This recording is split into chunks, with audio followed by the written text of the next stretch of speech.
পাইকান সংৰক্ষিত বনাঞ্চলৰ যি 138 হেক্টৰ ভূমি সেই 138 হেক্টৰ ভূমি কালি বেদখলমুক্ত কৰিছিল বন বিভাগ তথা জিলা প্ৰশাসনে আৰু আজিও দেখিবলৈ পোৱা হৈছে তেওঁলোকে দ্বিতীয় দিনৰ যি উচ্ছেদ অভিযান এই উচ্ছেদ অভিযান চলাব। মই প্ৰথমতে দৃশ্য দেখুৱাম।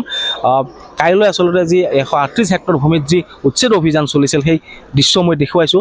এয়া প্ৰায় অৰ্ধ শতাধিক যি এক্সকেভেটৰ সেই এক্সকেভেটৰে বুলডোজাৰ চলোৱা হৈছিল আৰু তাৰ পিছতে আচলতে সংঘস্ফোট হৈ পৰিছিল যে ইয়াত ঘৰসমূহ আছিলে, যাৰ গৃহ আছিলে, এই গৃহসমূহ সম্পূৰ্ণৰূপে ধ্বংসপ্ত কৰা হৈছিলে, বুলডোজাৰ চলোৱা হৈছিল। আৰু আজি আচলতে দ্বিতীয় দিনৰ যি উচ্ছেদ অভিযান সেই দ্বিতীয় দিনৰ উচ্ছেদ অভিযান চলাব।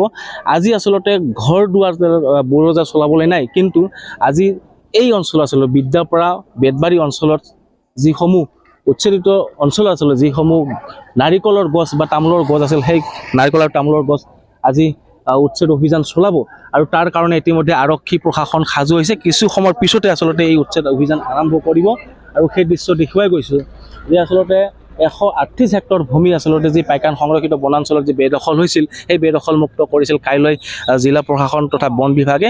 আৰু আজি দেখিবলৈ পোৱা গৈছে যে আচলতে ৰাতিপুৱাৰ পৰা এনেদৰে আৰক্ষীৰ সষ্টম হৈছে, বন বিভাগৰ লগত সষ্টম হৈছে, তেওঁলোক আহি উপস্থিত হৈছে বিদ্যাপাৰা অঞ্চলত। আৰু কিছু সময়ৰ পিছতে তেওঁলোকে আজি দ্বিতীয় দিনৰ যি উচ্ছেদ অভিযান সেই উচ্ছেদ অভিযান চলাব। কিছু সময়ৰ পিছৰ পৰাই আচলতে প্ৰশাসনে দ্বিতীয় দিনৰ যি উচ্ছেদ অভিযান সেই দ্বিতীয় দিনৰ উচ্ছেদ অভিযান চলাব আৰু সেই দৃশ্য দেখুৱাই আছোঁ।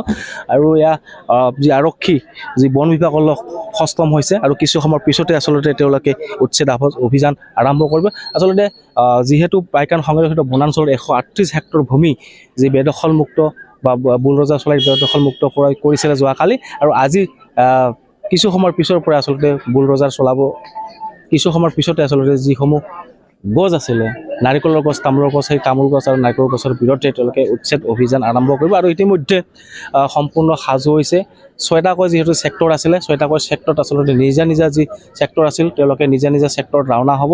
আৰু ইতিমধ্যে নিজা ছেক্টৰত যাবৰ কাৰণে আৰক্ষী যি বন বিভাগসকল আছে তেওঁলোকে সাজু হৈছে। আৰু যি আচলতে গছ গছনিসমূহ যি কটা হ'ব সেই সামগ্ৰীসমূহ কিন্তু ইতিমধ্যে সাজু কৰা হৈছে আৰু সেই দৃশ্য দেখুৱাইছোঁ।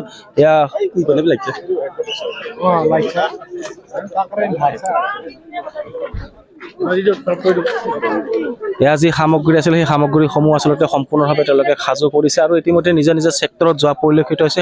সেই দৃশ্যসমূহ দেখুৱাইছোঁ। ইয়াত বৃহৎ সংখ্যক যে আৰক্ষী বন বিভাগৰ লোক তেওঁলোকে আহি উপস্থিত হৈছে। ইতিমধ্যে তেওঁলোকে সাজু হৈছে আৰু কিছু সময়ৰ পিছতে আচলতে নিজা ছেক্টৰত তেওঁলোকে যাব, ৰাওনা হ'ব। আৰু তাৰপিছতে যি উচ্ছেদ হৈছিল আচলতে যি তামোল আৰু নাৰিকলৰ গছ আছিল সেই নাৰিকল আৰু তামোলৰ গছৰ বিৰুদ্ধে অভিযান চলাব, সম্পূৰ্ণৰূপে কাটি শেষ কৰিব। আৰু তাৰ কাৰণে এতিয়া সাজু হৈছে। আৰু ইয়াত আচলতে কামাণ্ডো নিয়োগ কৰা হৈছে যাতে কোনো ধৰণৰ অপ্ৰীতিকৰ ঘটনা সংঘটিত হ'ব নোৱাৰে, কোনো পৰিস্থিতি যাতে পৰিৱেশ উত্তাপ্ত হ'ব নোৱাৰে তাৰ প্ৰতি লক্ষ্য ৰাখি কামাণ্ডো নিয়োগ কৰা হৈছে। আৰক্ষী সম্পূৰ্ণ সষ্টম হৈছে।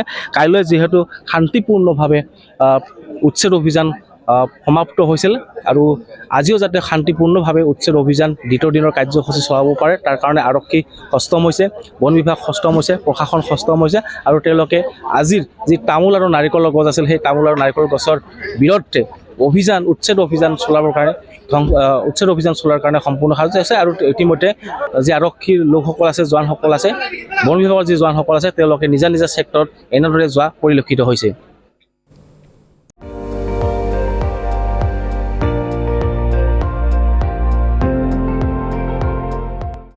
আপুনি চাই আছে ND24, সৰ্বশ্ৰেষ্ঠ নহয় সৰ্বোত্তমৰ দৌৰত।